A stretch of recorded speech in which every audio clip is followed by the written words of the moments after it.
Hi అండి. అందరూ ఎలా ఉన్నారు? నేనైతే చాలా బాగున్నానండి. ఇప్పుడు నేను చేయబోయే రెసిపీ వెజ్ బిర్యానీ అండి.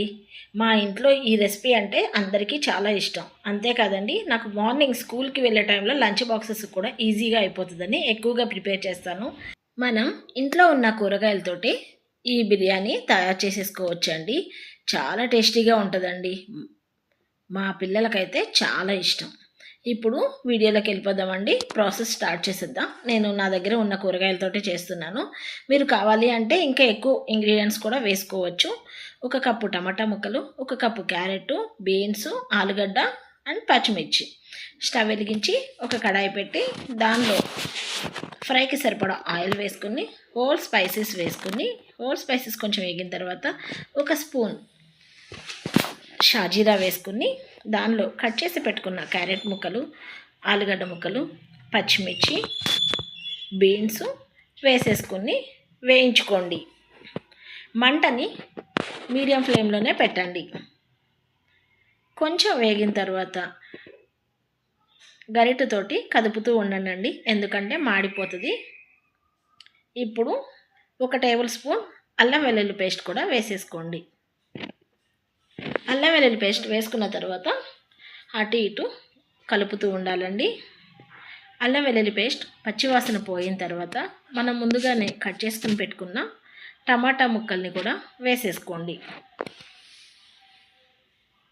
టమాటా ముక్కలు వేసేసుకున్న తర్వాత అడుగంటకుండా ముక్కల్ని కలుపుతూ ఉండాలి. తర్వాత మూత పెట్టేసి మంటని మీడియం ఫ్లేమ్లోనే ఉంచేసి 5 మినిట్స్ ఉడకనివ్వండి. చూస్తున్నారు కదా, ఉడికిపోయిందండి. ఇప్పుడు 1/2 టేబుల్ స్పూన్ పసుపు, 1/2 స్పూన్ ఉప్పు వేసుకోండి. ఇది ముక్కల వరకు పడితే సరిపోతుందండి. ఎక్కువగా వేసుకుంటే ముక్కలు ఎక్కువ సాల్ట్ని అబ్జర్వ్ చేసుకుంటుంది, అందుకని నేను తక్కువ వేస్తున్నాను. 1 స్పూన్ కారం, 1/2 టేబుల్ స్పూన్ ధనియాల పొడి, 1/2 టేబుల్ స్పూన్ జీలకర్ర, 1/2 table spoon garam masala, 1/2 table spoon 1 spoon biryani masala వేసుకున్నానండి. ఇప్పుడు మసాలాలన్నీ ముక్కలకి పట్టేలా బాగా కలుపుకోండి. మూత పెట్టేసి మంటని మీడియం ఫ్లేమ్లోనే ఒక 10 మినిట్స్ 5 to 10 మినిట్స్ కుక్ చేయండి. ఇప్పుడు ముందుగానే కడిగి శుభ్రం చేసి పెట్టుకున్న 1 గుప్పెడు పుదీనా ఆకు వేసేసేయండి. నేను ఇక్కడ 2 గ్లాసులు బాస్మతి రైస్ తీసుకుని ఒక హాఫ్ అన్ అవర్ నానబెట్టుకుని కడిగి శుభ్రం చేసి పక్కన పెట్టుకున్నానండి. ఇప్పుడు ముక్కలన్నీ ఉడికిన తర్వాత 2 లేక 3 స్పూన్ల పెరుగు వేసుకుని మళ్ళీ ముక్కలన్నీ కలుపుకోండి.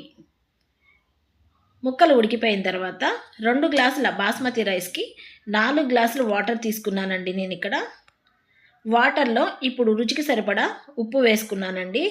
ఉప్పు వేసేటప్పుడు స్కిప్ అయిపోయింది, సాల్ట్ వేసుకున్నాను. ఇప్పుడు వాటరు మరిగేలాగా చూడండి. చూస్తున్నారు కదా, వాటర్ మరుగుతున్నాయండి. ముందుగా మనం నానబెట్టుకున్న బియ్యాన్ని వేసేయండి. మంటని ఇప్పుడు మీడియం ఫ్లేమ్కి టర్న్ చేసుకోండి.